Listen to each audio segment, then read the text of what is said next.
Welcome to the show. Today, the real narcos, the real guys who tracked down and killed Pablo Escobar with the help of the Colombian National Police, Javier Peña and Steve Murphy. You recognize those names from Narcos on Netflix now. Get the real story.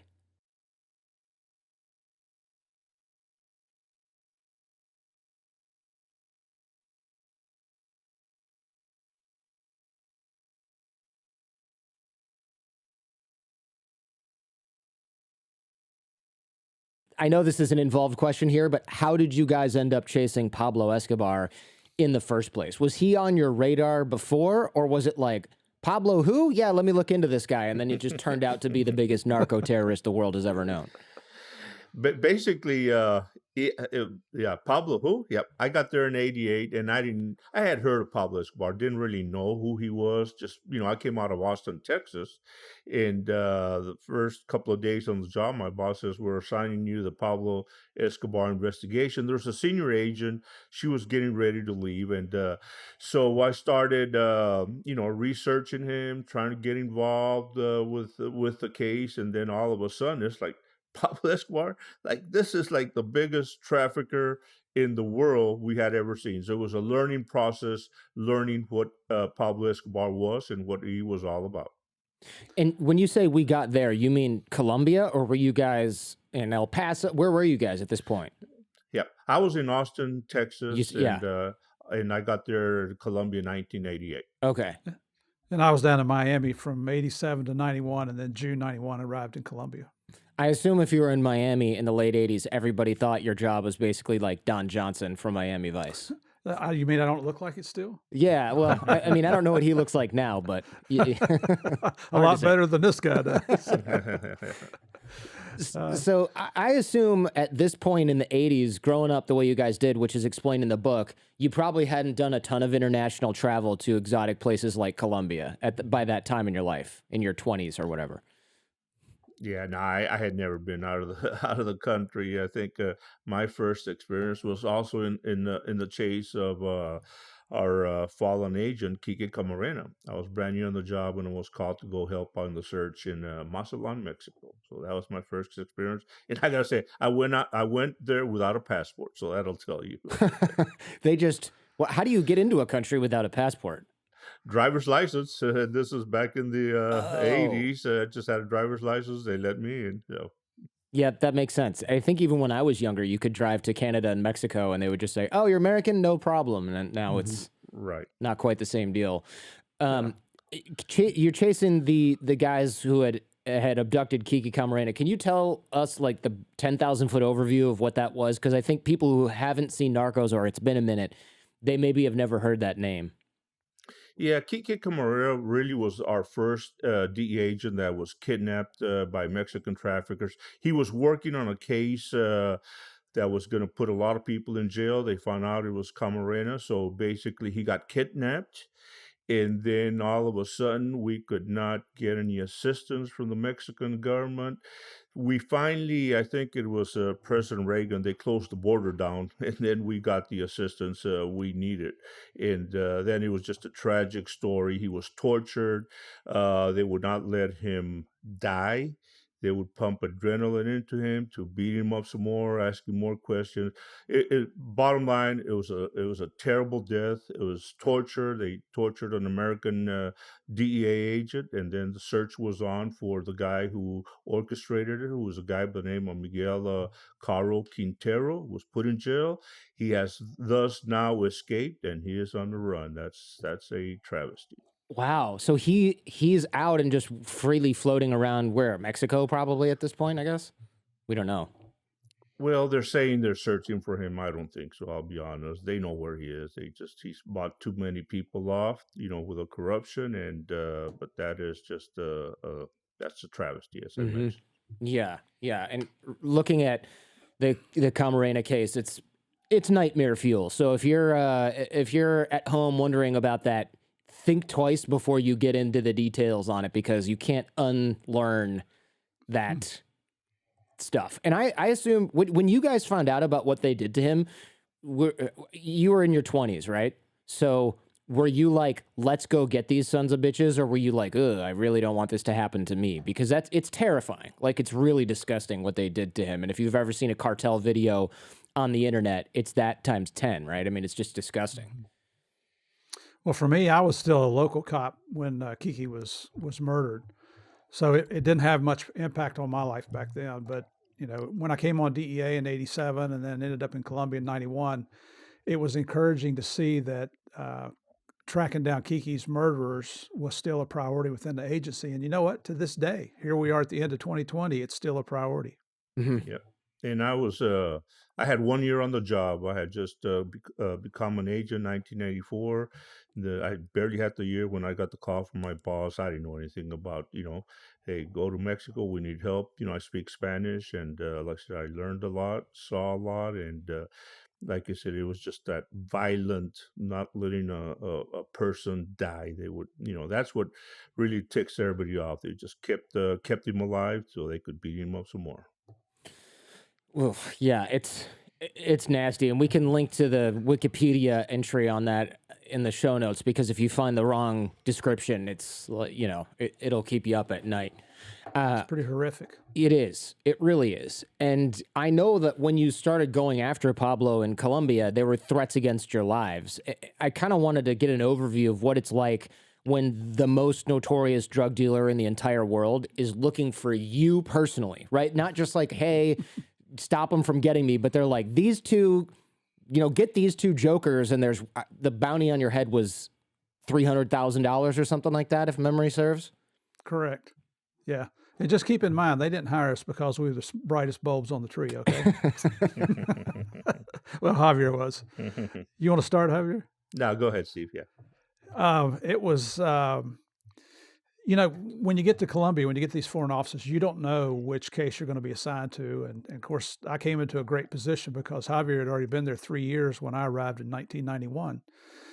He had already been working the case for 3 years. I knew who Pablo was based on investigations in South Florida, but I'd never had a case that got me up to that level, So I come in and team up with Javier and another guy, Gary Sheridan. And I say it's a great position because they had already earned the respect and trust of the Colombian National Police. And simply because I was their partner, I was accepted in. I still had to earn their respect, but it was a great position to come into. Initially, and that was one of the first things they told me when I started working with Javier and Gary is you just need to know there's a price tag on your head now. Mm-hmm. I was, really, how much is that? And they told you, and it was $300,000. And I mean, to be quite honest with you, it will cause you to pause for a minute and think about it, but and not trying to sound macho. I mean, there's nothing special about Javier. We don't pretend to be tough guys or anything like that. We're actually a couple of small town country boys that got to work a really big criminal case. But, in law enforcement, you're already very aware of your surroundings. Now it's like a hyper vigilance that you're aware all the time of what's going on because you can't even go shopping. I don't blend into a Hispanic community. Yeah. For those of you who are not watching us on YouTube, but actually are just listening to the podcast, you're a pretty white dude, right? And you probably had, do you have blonde hair back then, like the guy who played you in the series, or is that just for the movies? No, I had light brown hair, but I mean, my heritage is English and Irish. I'm about as white as you get, Yeah, walking around with a sunburn and everything. Yeah, so. Light colored eyes, and I'm 6'2", which makes you taller than most men in Colombia. I mean, I stuck out. It was obvious. And this is 300,000 in 80s money, right? Or 90s money?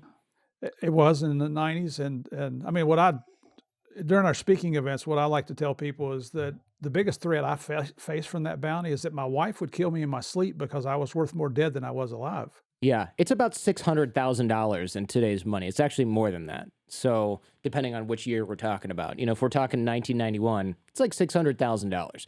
So that's somebody who's going to get that in Colombia. That's like probably more than they would make in their entire life, maybe working a normal job in Colombia. So that's scary. That'd probably be like having $5 or $10 million bounty on your head here in the United States, except for in a land that's essentially lawless and full of narco traffickers. So yeah, you can't even go to the grocery store. You can't go downstairs, grab a beer.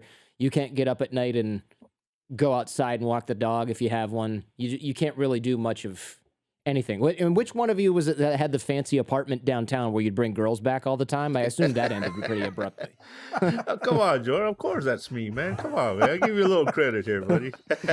Yeah, now when I got there the first time, man, it was I came from, I had a little 1-bedroom apartment living in Austin, Texas. I think when I got to Austin, there was a moving special or $250 a month. So you can tell, right, what my little apartment was. So Bogota, when I got there, says, Javier, you're gonna be living here. Like, what?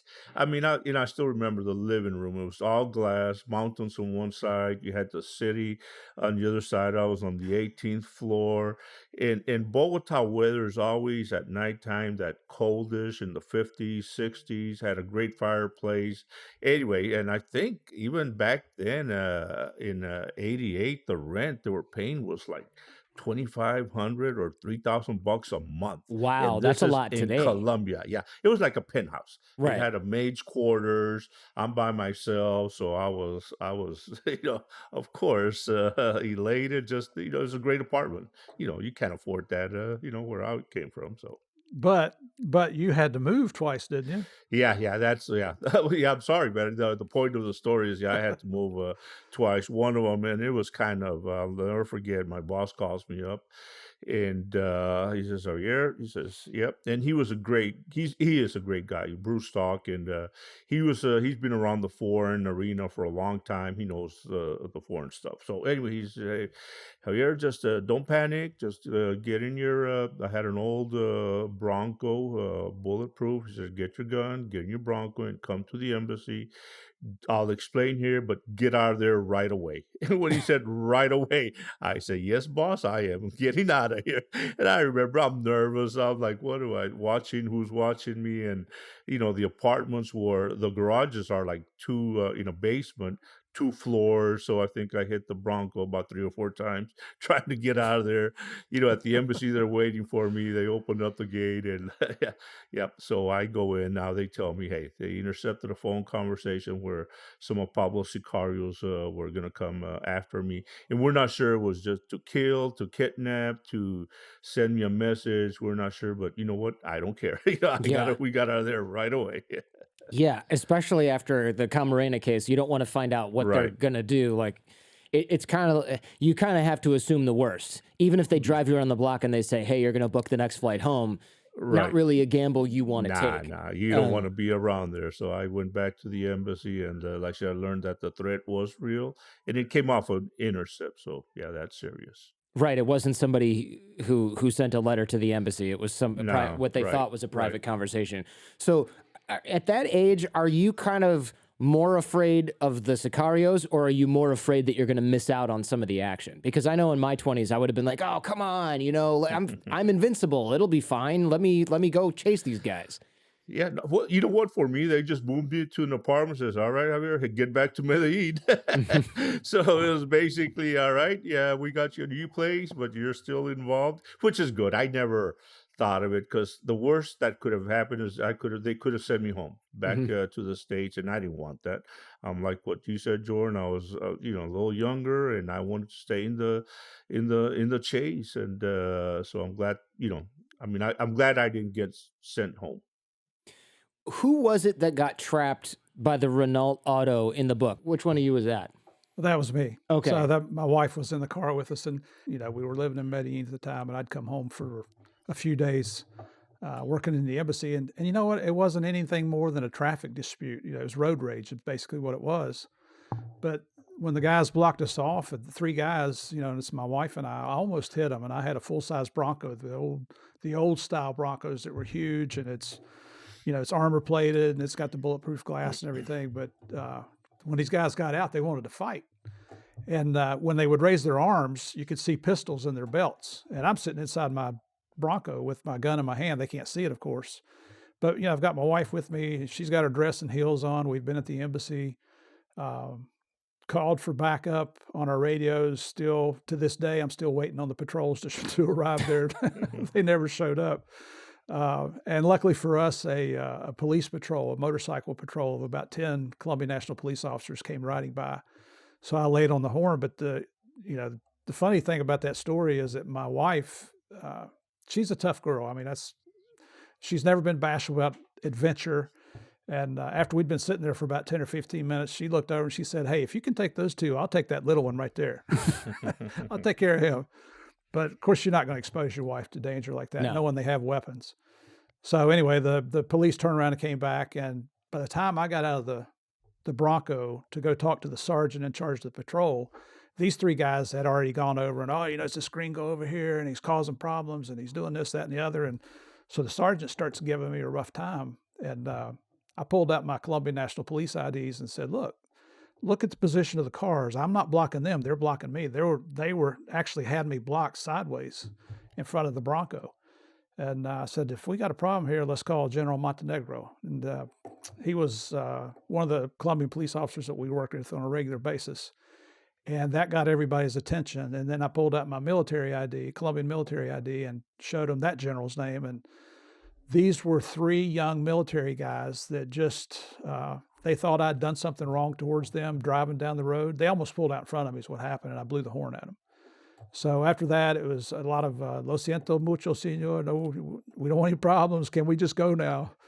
And so it all worked out. But, being a member of the Bloque, you never know, is that some of Pablo Sicarios? Is that somebody that's looking for Javier and they found Steve instead? So you didn't know quite sure what you were getting into. Yeah, every little kind of altercation or strange scenario, you guys probably had to be thinking, okay, is this just a guy who's had too many beers, or is this somebody who's a distraction or supposed to rope me into going outside, taking this outside, and then I get jumped by five guys? I mean, are you kind of always on your guard at this point for every little scenario? Yeah, at that time, everything, even in, you know what, there's a great example, and is at the search block. In essence, we're out, I think it was on a Friday night. Steve wasn't there at that time, but I was there, and there was a little burger joint, beers, we'd go out there. It was right outside the search block, which is our base, but, half a block. Anyway, so we're there drinking some beer, eating burgers, and then all of a sudden, there's roadblock because, they're checking even the neighbors, who's coming in and who's coming out. Somebody fires a shot. There's a shot, that gets fired, and the two guys who are at the return at the stop, they're checking IDs. They're checking IDs, and they're two undercover Colombian cops, plain clothes. So they hear the shot, they pull their gun. So the uniform guys checking the search, the roadblock, basically point the guns, firefight starts. The shooting starts. I'll never forget. I'm eating the burger. I'm drinking a beer. I hid behind the car.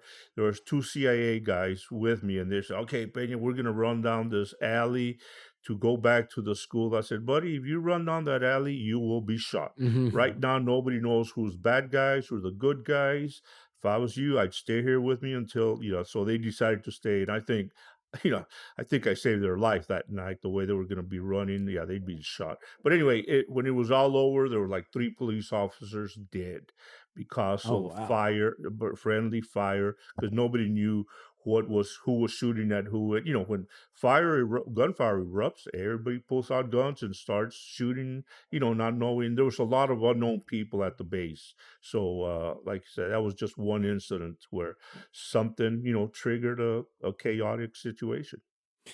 So the moral of this story is, if you hear gunshots, don't try and run around and find where they're coming from, even if you're armed. Just sit, take Sit cover and sit yeah, quiet. take cover and see what's going to happen. Find out what's going on. That's the moral of the story. Yes, sir. So every time you guys are out, you're running into potential issues here. How often did you guys have issues like this? I mean, it seems like from the book, it seems like every week some crazy thing happened down there, or were you down there for years and this is just all compacted into 200, 300 pages? No, while we were in Medellin, after Escobar escaped, it was almost every day. I mean, it's just too much to put into a book. Yeah. But we're flying out on the Huey helicopter gunships on a daily basis, going out on raids. We're going out with the plainclothes police officers, doing surveillance, meeting informants. Javier and I, we were manning the 800 tip line there. The United States was offering a $5 million reward, so we were kind of running that thing. And informants or people with information, they didn't want to come to the base, so we'd have to go out and meet them. We'd go out with the Colombian National Police when they'd make payments to informants, so that there was no question that they didn't steal the money. It was we confirmed that the money was paid to an informant. So I mean, you were going out every day on something. Yep, on operations, on search warrants, and it was it was a daily occurrence. And Escobar on a daily basis was doing something like you would say, what did he do today? It is something that you never really expected, and just real quick, and I'm sure we'll get into it later, but the bombing of a commercial airline, the Yeah. killing of a presidential candidate, the putting a bomb at the newspaper editor because they wrote a bad story on him. I mean, it was like, what did he do today? It was, and that was the norm of the day. Then, like Steve said, all the assassins. What was the weekend rate for homicides in Medellin? Was 300 to 400? Yeah, Right? there were times when there were as many as 300 murders in a 2-day period. Yeah, That's that's unbelievable. insane. Yeah, That's like Iraq or something. Probably even worse, actually. Well, I think it was worse than, Beirut. And, and their favorite way of killing people was two guys on a motorcycle. So if you saw two guys on a motorcycle coming to you, you better run. The guy in the back would shoot, and they would take off in and out of traffic. They never got caught. Yeah, that still is effective. I mean, we heard about an assassination recently in Iran. I don't know if you guys read the news, but it looks like Israel killed a couple of people. One that was related to, I think, Al Qaeda, and another one that was a nuclear scientist. And I think at least one of them was killed in the same way. Two guys on a motorcycle. It's just kind of a timeless way of getting around and doing something like that, and then just taking off because you don't get stuck in traffic and you can move around really quickly. Right. By the way, you mentioned search block, and I think a lot of people don't necessarily know what that is. That's the name of what, the military unit that was tasked with finding Pablo Escobar. Is that what that was? No, that Or was police unit? that was the police unit that was created by the Colombian government. Consisted of about 600 personnel with one mission, and that was to try to find and take down Pablo Escobar and his organization. Now, in addition to the Colombian National Police, the Colombian military had elements that would come out and support the search block. Then, of course, Javier and I were there for DEA. We had representatives from the U.S. Army's Delta Force and U.S. Navy SEAL Team 6 with us for 18 months. The CIA would come and go. It was better when they went, but not so good when they came. But they were there occasionally. So there were a lot of different elements there, but the primary force was the Colombian National Police. Right. Okay. And like Steve said, their only job was to go after Pablo Escobar. And the other factor is you had the uniformed guys who did the raids, and then you had the plain clothes like detectives that Steve and I worked with. They were the intelligence guys, but they were in plain clothes. And there was a specialized group out of Bogota that was selected. These guys were all handpicked. They got the best of the best, and that's one of the reasons all of this worked. Because at the beginning, we had a lot of corruption, and the problem was we selected people that were from Medellin. So Pablo Escobar, I mean, what did he do? He got to their families. Said, Sure. hey, if your kid doesn't call me, warn me, I will kill your kid and I will kill you all. So we quickly learned that a lot of information was getting back to Pablo Escobar right away. So we try to just bring people that were not from Medellin. Yeah, how do you investigate someone like that in a country where you don't even know who you can trust, even when it comes to the government, law enforcement? I don't know if you guys have heard of Ed Calderon. He was on the show. He said something like 30% of Mexican police and law enforcement today is corrupt and on the take from the cartels. So I can imagine what it was like in Medellin in the 80s and 90s. I'm surprised that 30% is not higher in Mexico. Yeah, I think that was his conservative kind of estimate of just the regular Mexican police, not, including these specialized units and things like that. But I think that was a conservative estimate from him. Very conservative. I've had some experience with Mexico. Yeah, very conservative. But in Colombia, it wasn't, and I expected the same thing like you had mentioned. But when I got down there and connected with Javier and Gary, was pleasantly surprised to find out that the corruption factor wasn't that bad. It did exist, but nowhere near the level. And everybody asks us that everywhere this is our 5th year traveling around the world on a world tour, and everybody asked that question. And we knew who we could trust that we worked with on a daily basis. Now, Yep. even one of those guys turned out to be one of the leaders of Los Pepes. We found out after Pablo was dead, so he could have had us whacked at any point. But I guess his loyalty and his friendship, he didn't. Right. What are Los Pepes again? Because I saw the show, so I know. But this is almost like a subplot, right? There are many subplots in the search for Pablo Escobar. Los Pepes. And one thing, going back also, these cops that were fighting Escobar hated Escobar. I mean, it was because of all the police that Pablo Escobar killed. So there was that revenge, hatred. You know what? And they would tell Steve and I, we're not here to seize money. We're not here to seize dope. We're here to kill Pablo Escobar. It was revenge because of all the cops that Pablo killed. Real quick, Los Pepes, and like I said, Jordan, that's a little personal. In fact, in the background, there's an article that I have in the poster that came out, and it was basically I was being associated. That was a member of Los Pepes, so that's why. Believe me, you start doing a lot of memos to Washington say, "Hey, that is not true." So they Los thought Pepes, you were part of Los Pepes then. yeah, and Okay. I was accused, and I've been accused in real life, and this is why. And if you see the show, you'll see some, I guess, some degree of me associating with Los Pepes, right? I mean, a lot of people, Europe, when we do our shows, and Steve is there, man, they think I'm a dirty DEA agent, and I explain to them, and I'll tell you a little story here later on. But anyway, Los Pepes was a right-wing vigilante death squad. They were made up. Their boss was a guy named Don Berna. In Don Berna's two big bosses were a guy named Moncada Galliano. They were Pablo Escobar's traffickers. So Pablo, when he was in jail, thought that these two guys who were running the distribution organization, right, the Coke, thought they were stealing from him. So he calls them into his prison one day. He says, "Nah, tell them no security. I just want to see what's going on. This is a friendly meeting." And they come in, and Pablo, there's a bag of money on the ground, and the two guys, Moncada especially, sees it, says, "Pablo, it's not what you're thinking. This money, we're not holding out on you." Pablo thought they were holding out on the money, so it was money they had buried, and they forgot all about it. But Pablo became so incensed that he kills one of the guys himself.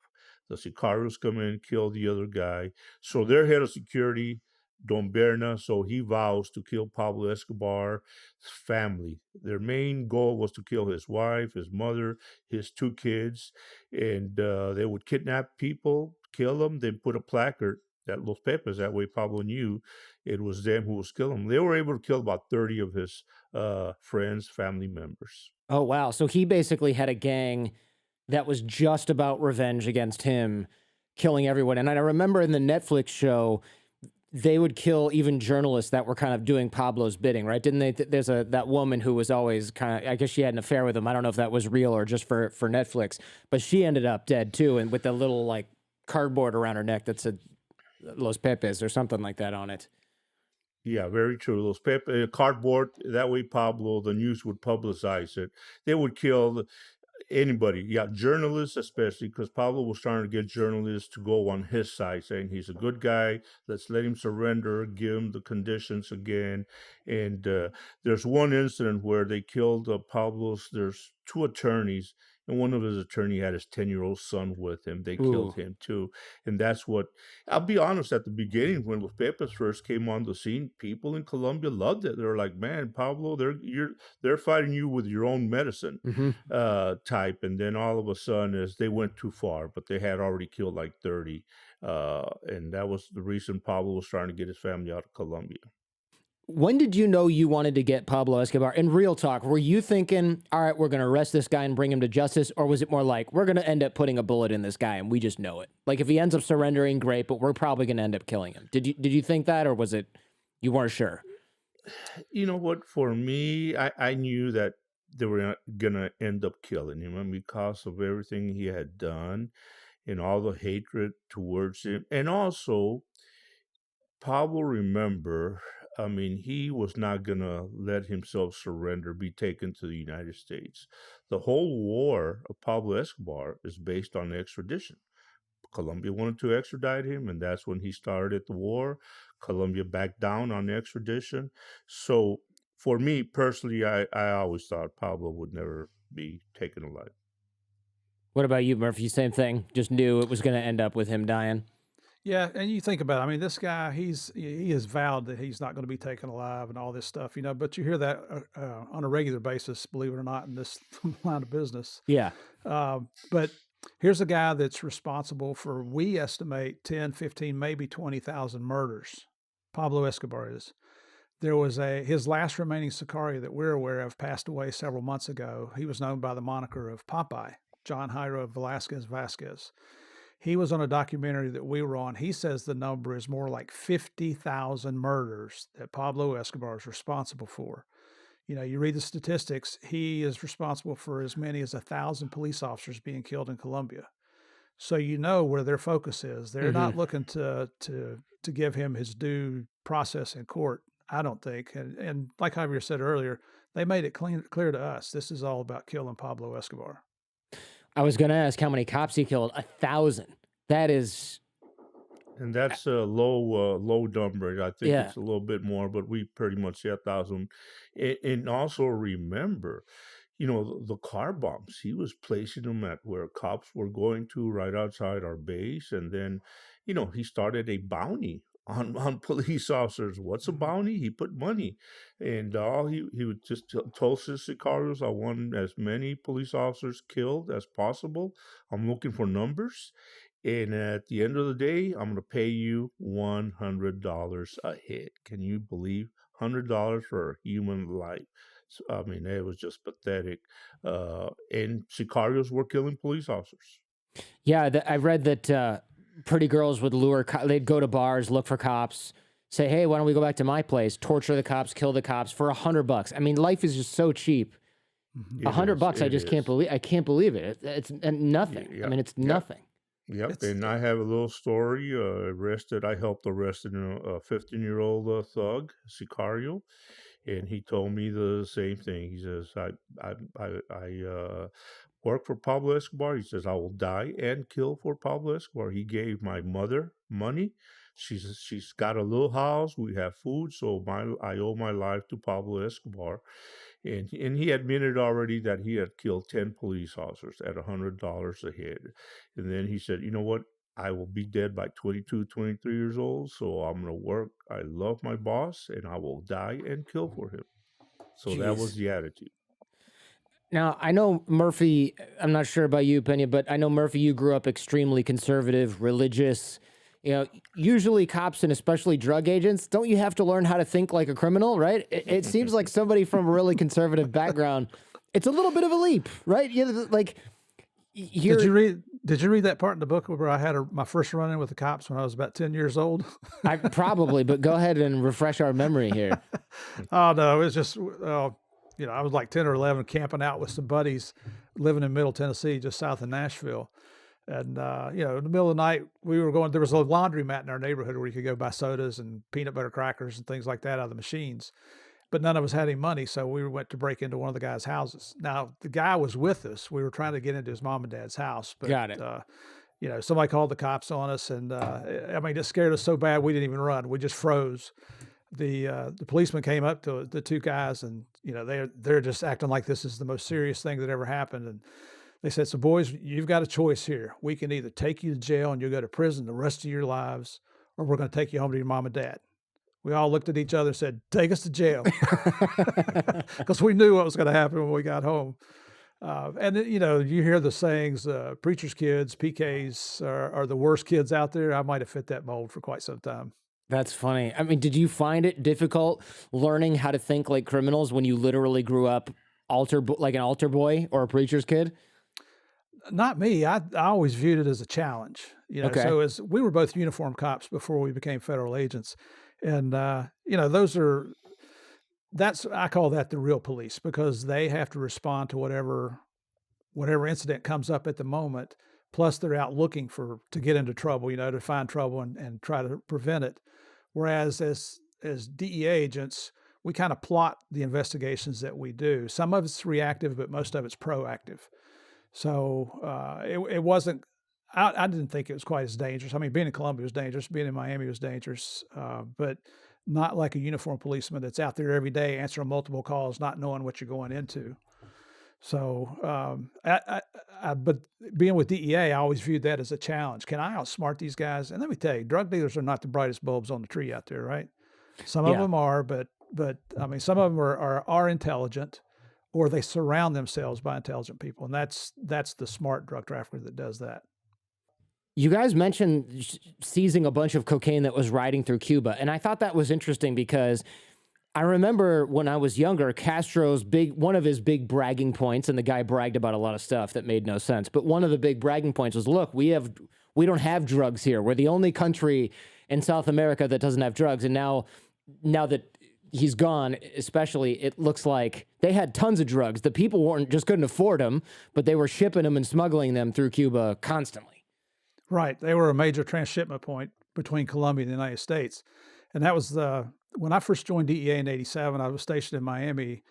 Now, I've been a cop for about 12 years by the time I get to Miami. The most powder cocaine I'd ever seen at one time during that, before DEA, was 2 ounces. So a baggie about this size. Mm-hmm. I go down there. My senior partner's been working this case for quite some time. And the goal of the case is to prove Cuba's involvement as a transshipment point of cocaine. So that was my first undercover with DEA. We took an undercover boat, a 53-foot Hatter sport fisherman. I didn't even know what that was. Went to the Turks and Caicos Islands, which I'd never heard of. Took us 5 days to get there. Long story short, the bad guys flew in 400 kilos. So I go from 2 ounces to 880 pounds of cocaine. I mean, you talk about being addicted. I was addicted in a different way, right? Yeah. I was addicted to the job. But so we were going to indict Raul Castro, Fidel's brother, in Southern District of Florida, and we being the senior partner, because I'm the new guy.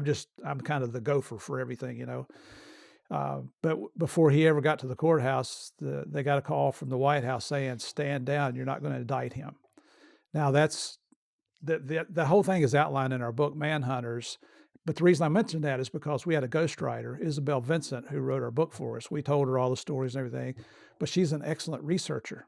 So she documents in the book where she went back and found the media articles in Cuba, where when all this came out in the press, Fidel Castro blamed that on a couple of Army generals. One of them, the leader was a guy named Ochoa, believe it or not, and they put him in front of a death squad and shot him. But there's no doubt in anybody's mind, those guys were allowing their airstrips to be used, their military base airstrips to be used as a transshipment point for cocaine. Why did the White House call and say stand down? I mean, that's the part that I don't get, right? Hey, let these guys run drugs. Were the guys that were running it maybe informing on Cuban activity, or they were watching them and they didn't want to lose their source? I mean, what do you suspect was going on? You know what? I was a GS0 back then. I mean, I'm about as low as you get on the poll. I have no say-so in anything. It's just politics. I mean, I have no idea. Nobody ever explained it to us. We just got an order, stand down. It just seems bizarre. I mean, you assume that there's a reason for it, right? Like hopefully a good one, and not just, we don't feel like dealing with the political fallout of indicting the brother of Fidel Castro, but who knows? Hard to say. You hope that's not the reason. Yeah, you do hope that's not the reason. And we hear a lot of things, just being in the media and being people that grew up in the 80s and 90s, that, hey, the CIA runs drugs, and you hear like, okay, whatever. This could just be a conspiracy theory, but CIA versus DEA, there's always this beef, this conflict, right? There's never any intel sharing from the CIA. You guys thought they maybe were even tapping your phones. What do you think of the accusation that the CIA was maybe involved in the drug business to fund rebel insurgencies in South America, Central America? What do you think about that, having been kind of in that area? Well, not kind of, having been in that area at that time. So our dealings with the CIA in Colombia, basically the problem was the chief of station. The chief of station is the head of the CIA in the local area, okay? He did not want to recognize the crossover between the narcotics groups in Colombia and the insurgent groups. Well, when you've got FARC guerrillas providing security on Pablo Escobar cocaine labs in the jungle, in law enforcement, we call that a clue. Now, so when we come out, we kind of give CIA a hard time, and I'm sure they do us as well. It's not the entire, we don't mean to indict the entire organization.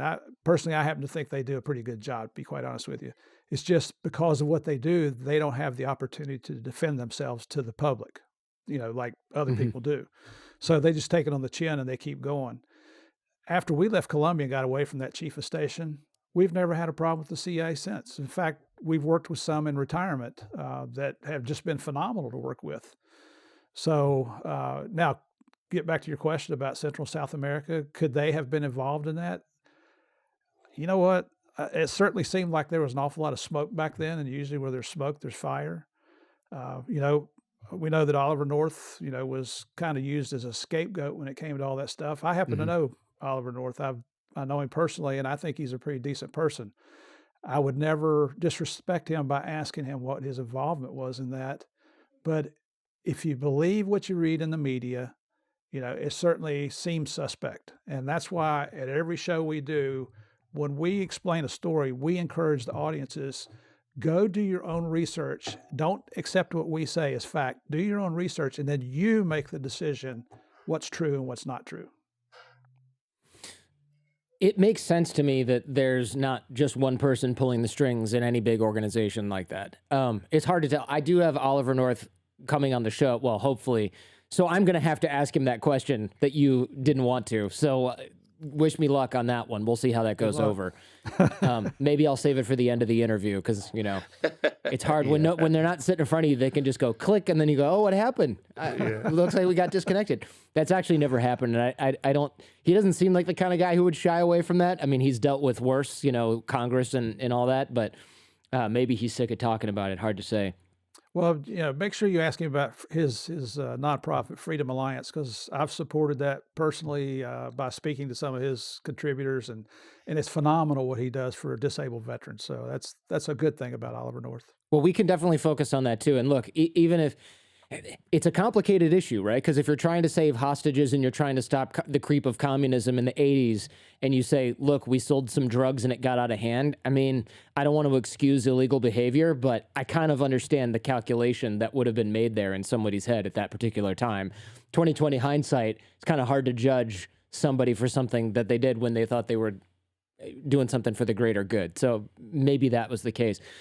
I do wonder, on a different note here, why do countries like Mexico and Colombia resist extradition to the United States when they catch a big fish drug trafficker? What's going on here? You see like, oh, we're going to move El Chapo. We're not going to do it now. No, we're going to do it now. Now we're not going to do it. What the hell's going on here? I mean, if you can't keep the guy in prison because he's got a freaking tunnel, why can't the president or the highest people, the highest law of the land just say, we can't control this guy? I know it's embarrassing, but isn't it more embarrassing to lose the guy 5 freaking times?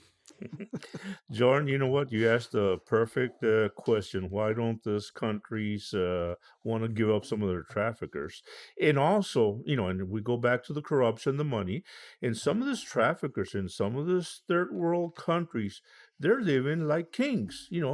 Pablo Escobar was a great example. Mexico, we got guys. There was a case not too long ago. Where was it? In Ecuador, top trafficker had his own mansion. Had the prostitutes, had personal chefs. They can get away with whatever they want with money. Colombia, Mexico extradition. We're starting to see some, in Mexico, they're starting to extradite them, but it takes a while. The process will take 2 to 3 years. You need all sorts of proof. What do they call the extradition request? It's a legal situation. Colombia was kind of unique because it was unconstitutional at the time when Pablo Escobar was there. It was written written in the Constitution, we cannot extradite, their sovereignty. However, once Pablo Escobar proved and other traffickers in Colombia that they could get away with murder, and I'm talking literally bombs, murders, kidnappings, whatever they wanted to do, the basically, I think the first Attorney General, Laura Bonilla, talked about, hey, we can't control these traffickers because they have the money of the world. So let's think about extraditing them to the United States. What happens? The guy gets killed. Attorney General, two guys on a motorcycle. Can you imagine an attorney for just saying that? Then the famous newspaper editor in Colombia, Guillermo Cano, El Espectador, which was like the biggest paper in Colombia, writes an op-ed piece saying, guys, fellow Colombians, we need help. We need to extradite him. They put a bomb at the newspaper building. They killed him. Luis Carlos Galan, the guy who was going to be the president of Colombia, his campaign is, I will bring back extradition. Colombians loved him. What happens to him? Pablo Escobar sends sicarios. They shoot him on stage while he is campaigning.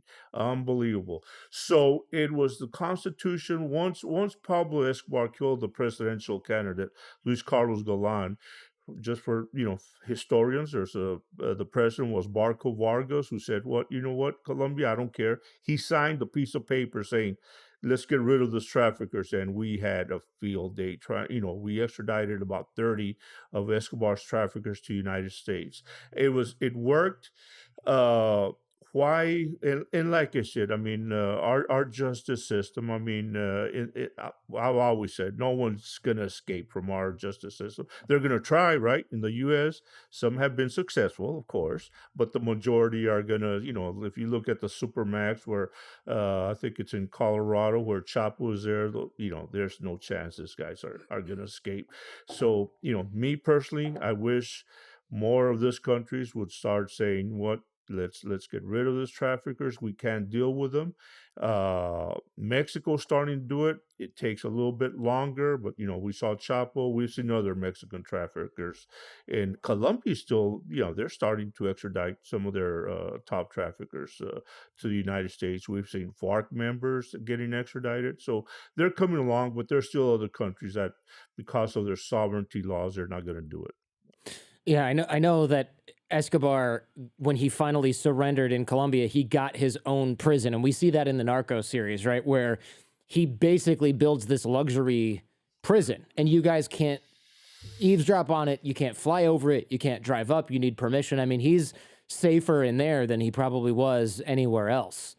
And he's got everything he wants in there. And it's just like, how is this not more embarrassing than sending the guy to the United States and admitting you can't control him? I mean, he might as well be the president of the country at that point, or like the attorney general, if he's going to, and then he walks out of the prison and escapes again via tunnel when they finally try to crack down. I mean, it's just it's pathetic, really, is what it is. It is. And the agreement he reached with the Colombian government, we call it the deal of a lifetime. It's the most outrageous plea bargain we've ever heard in our lives. But here's a little tidbit that a lot of people don't realize.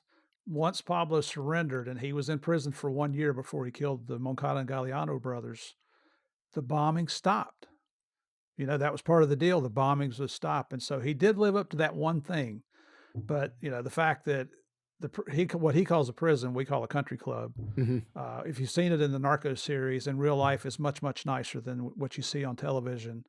He got a 5-year prison sentence. That's all he had to do. He got to choose the crime he wanted to plead guilty to, and then he was absolved of every other crime he ever committed, including multiple murders, thousands and thousands of murders.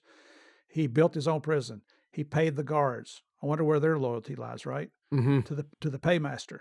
He handpicked his fellow prisoners. There was no stipulations for him to give up any of his assets. So, Forbes magazine estimated his wealth as high as $30 billion. He gets to keep the $30 billion. I mean, it's outrageous. But the goal was to protect Colombian lives. And so, we challenge our audiences, put yourself in the shoes of Luis Carlos Galan, who, is that right? Cesar Gaviria. Cesar Gaviria, Yeah. who became president. What would you do if you see all your citizens being murdered? You ran on a campaign of trying to stop the violence. Would you take that step? I mean, it's a double-edged sword. I don't think I would, but I don't know. I wasn't in that man's shoes. Right, like you don't get justice, but you get the result of now school buses aren't getting shot up by machine guns, and newspapers and shopping malls aren't getting blown up because this guy is pissed off at the government. So he's kind of holding a wolf by the ears, and I guess he's saying at least we know where he is. Yeah, he's still doing everything wrong, but what we need is to not have a civil war, which is what they had really against these narco traffickers. Yeah, that is correct. And the war was innocent people getting killed every day. Car bombs, 10 to 15 on a daily basis. That was his war on Colombia. And it was just all innocent people being at the wrong place at the wrong time. You guys mentioned that some of the drug traffickers had small armies of bodyguards imported from Israel. I did not know that Israeli mercenaries and foreign mercenaries were imported to guard drug traffickers. I mean, I knew there were other South American gangs guarding them, but I didn't know that there were actual military and special forces professionals from other nations working down there. That's one, that seems like a risky gig, and two, what the hell? I'm shocked by this. You would think like, one, you got to be an idiot to take that gig, I guess, but it must have paid through the nose. Otherwise, it's just not worth it for these guys. I mean, you can't just fly back home and go, yeah, I just had a brief 5-year stint protecting, Pablo Escobar. Yeah. Let me just, and this were mercenaries. They were good at what they did. And really the guy who recruited them was Pablo Escobar's first partner, Jose Gonzalo Rodriguez Gacha. They called him El Mexicano. And Gacha was more into the military, so he's the one, and I don't know how he recruited them. I know they paid him a lot of money, but there were about 10 guys who came, and they set up camp in Colombia, in Medellin, and they taught these guys how to shoot, how to kill people. They used to have training classes because we had informants later on who participated in this training classes, physical exercise. But their main goal was to teach the sicarios, the assassins, how to shoot, how to kill, how to place bombs. They weren't actually doing the work; they were training these guys. And like I said, I know how much money did they make? I know it was a lot. But Gacha was really more responsible. Escobar knew, of course, he helped pay these guys. But it was, they were trained by, these guys were some of the best in the world. This Israeli mercenaries. I know Javier, there's a Colonel Javier Klein. It's all over in the press. He got indicted. They never arrested him, but it was about 10 of those guys. It's despicable. How bad do you need money when you're going to help that guy? That's like working for Osama bin Laden at that point. It was. Back during that time, Medellin was the murder capital of the entire world. That's how dangerous it was. And it's primarily because of Pablo and the Medellin cartel. And this is during the Lebanese Civil War. So like you're not competing with Chicago or something. You're competing with actual hot war zones that have active conflict, and you're still the murder capital of the world, and you're supposed to be just a regular town in South America. I mean, that's unbelievable. It's just it's so sad to me. A side story here, you talk about getting Manuel Noriega of Panama. I used to live in Panama, so I've heard a little bit about this. People are still actually really pissed off at the United States for the operation because it killed a bunch of people in a very poor area of the city. But this guy was making $2 billion a month in drug money, had a pipeline for cocaine to the United States. I think the most interesting part of the story is that the guy flees to the Vatican embassy, and then the United States flushes him out with rock music for 3 days. Van Halen, U2, The Clash. My mom put up with loud Van Halen for years, and Noriega lasted 3 days. This guy's a wimp, Come on. You're right. I mean, Noriega, I remember the Vatican, and you know what? There was a lot of dope coming through Panama, and Noriega blessed it. They paid him off, of course. The traffickers did, and the loads were safe, and then they'd be piecemealed into the United States. And then there's another side of the story that Noriega was also helping the U.S. government. We've all heard that in the press, right? I can't say, hey, I'm sure there was something there, but it was just the amount of cocaine, and with Panama, you know how close it is coming, to the United States, and so yep, a lot of people made money in through Noriega in Panama. Who comes up with the plans to use the music like that? Like, okay, here's what we're gonna do. We're gonna blast Van Halen because that's gonna get him out of there. It just seems like it's such a dumb plan, and then it works in 72 hours. Good question. I have no idea. They Yeah, have me either. it's part of their psych ops operations there in the military. So I don't know. Yeah, it just that part's bizarre. And the other thing that surprises me is the Vatican, right? So the Vatican lets him just flee inside there. Is the Vatican less cooperative to the United States? That's what it sounds like. It seems like that's the last place you'd want to go. Someplace that's supposed to have high moral authority, working for the church. It's like, go to the Colombian embassy, go to the Ecuador embassy, go to the Russian embassy. Why are you fleeing to the Vatican? It just, that sort of paints them pretty poorly, honestly. I think it's him looking for a place of refuge, and he feels like the church. I'm not Catholic, but I think he feels like the church is going to protect him. You can see what they did. I saw his private jet in Panama after the raid, and there's a hole right next to the door where a rocket went right through the body of his plane. So he knows they're trying to kill him, and I guess he felt that. You think about it, if he draws too much heat on the Russians or the communists or whatever other embassy he would go to, they might say, you know what, you're bringing off a lot of problems down on us that we don't need. So here, you go. But I guess he felt with the Vatican behind him, that he wouldn't have that problem. That's the only thing I can think of. I really don't know. Yeah. Yeah. Also, the other thing is our embassy is usually in fancy neighborhoods, or that's the way that I've seen it in other countries. So I think it's kind of funny that the United States sets up a giant speaker system and keeps up the entire city in the fancy area where all the embassies are. They're usually in one cluster. They keep everybody up for 3 straight days in order to get Noriega. And I'm half thinking maybe the Vatican isn't the one that buckled, and maybe it was just like, look, we're not listening to any more Van Halen. Because you got all these wealthy people with influence, and they're saying, look, this is an international incident at this point. Hey, I like Eddie Van Halen. I liked his music. Yeah, it's just not that bad, right? It's Right. not like if they told me they were playing Skrillex or something, those like electronic dance music for 3 days, it's like, okay, I understand, it's not everybody's thing. But Van Halen, it's mainstream, especially at that point. Maybe if it was Alice Cooper or AC/DC, who knows? Right. But Right, exactly. Like then it's like, okay, all right, fine. All right, well, yeah. So, yikes. You guys actually helped a bunch of people get to the United States in exchange for their help, and some of them actually, they just vanish inside the United States. These people are garbage, right? They're just garbage. Do we ever catch up with those folks? I know you mentioned in the book that they kind of vanish as soon as they get to the United States, but how much can you vanish in the United States for decades at a time? I don't know. Yeah. Well, in some of this are under that witness protection program, which is run by the marshals. So I just vaguely know a little bit about their program. Other informants I know were given visas, and one of the main things I remember in Colombia during this time is everybody wanted a better life, wanted money, and where to? They used to call the U.S. Disneylandia, Disneyland, right? Coming to the United States, the big Walmarts, the big Targets, and so there was a lot of people trying to get a new life, basically here, with money and giving information on Pablo Escobar. But I know some escaped without giving you the info, right? They would just fly here, and then they would slip out of the hotel, and you never saw them again.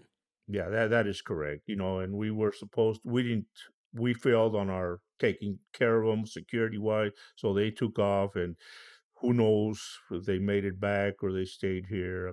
That's a good question.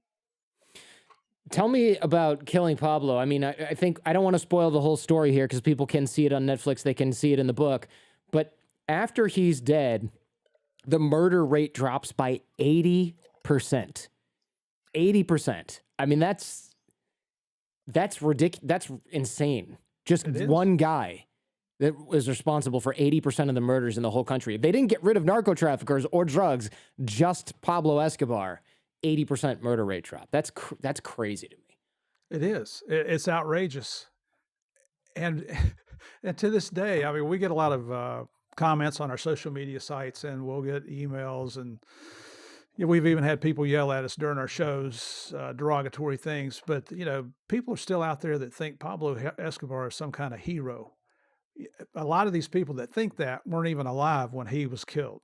So a lot of young people, and especially in the social media sites, it's amazing. Some of the things you just end up, if I can delete them, I do, because they're just nasty. But they have no idea what they're talking about when they're talking about, he's a hero. Oh, he did this for his community. He didn't do anything. He killed people. Did he build hospitals and housing and schools and soccer fields and things like that for poor people in Medellin? He did. He ran a program called Medellin Without Slums. But there's a payback. When he needed new sicarios, because the other sicarios are being killed by the Colombian National Police, by the military, by rival gangs, where do you think he went to? He went right back into that barrio, because those people thought he was some kind of god. And so he would say, hey, but my friends, he'd hug them, he'd kiss them, he'd say, I need 100 people that are willing to come and work for me, that will kill for me, that will die for me. And the sad thing was, you might have 300 or 400 young people step up. I'll do it, Pablo. I'll do it, Pablo. So everybody says he might be this Robin Hood persona, which is, complete BS. What he was in reality was a manipulator. He was a master manipulator, because he manipulated these people into giving up themselves and their lives for his benefit. This is all about him. It's all about promoting Pablo. It's not about promoting the organizations. It's about promoting that one person, Pablo Escobar. And Robin Hood didn't put a bomb on a commercial airline, killed 110 people. Robin Hood didn't kill the next president of Colombia, the DOS building bombing. I mean, so, and you know what, Jordan, I was going to say something when you're talking about the Catholic Church, and I'm Catholic. I just need to go to church more often. You know that. All of us practicing Catholics, right? I mean, Anyway, so, but the Catholic Church in Medellin had a great campaign on Pablo Escobar. You talk about the church getting involved, they would say Pablo was a good person, just a little misunderstood. There's a famous priest in Medellin, Father Garcia Herreros. He had a TV show every afternoon where he would talk about Pablo's goodness. Why? Because of all the money that Pablo gave to the Catholic Church. So yeah, so you were correct when you're talking about Panama and the Vatican. Yikes. I mean, it's just Mafia 2.0, but that's probably another podcast. And now I just offended like millions of people, so I'm going to leave it there. But I wonder, sort of in closing here, do you think it's possible to dismantle drug cartels entirely, or are Mexico, possibly Colombia, just destined to become narco states because of the demand, among other reasons, because of the demand we have here in the United States for these substances? Look at Colombia. We dismantled Pablo Escobar. What happened? Cali cartel took it over, right? We dismantled them. North Valley. Look at Mexico. Chapo, is in the U.S. now. Is there still dope coming out of Mexico? Of course. There's other trafficking organizations that are just willing. They're waiting to take over, and they learn. They learn from the old organizations. They learn from history. They're smaller now. They're more independent. They're not like Pablo Escobar with 200-300 sicarios riding around with him. So they adapt. They're like us. They learn from history. That's a really big question that we get everywhere we go, especially doing these kind of interviews. And people say, "Well, just legalize it," and we're starting to see that more and more here in the United States. Javier and I have discussed this ad nauseum because we understand that we as a world cannot arrest our way out of the drug problem. We cannot put enough people in jail to stop it, because there's so many evil people out there waiting to take advantage of you and us. They'll do anything to make money and take advantage of others. So, we're a big proponent of better education for young people at the earliest possible age. Show them what the effects are, the negative effects of narcotics, how, whether it's physical or emotional, physiological, the ecological, all the different facets that fall in with that, the evils of narcotics.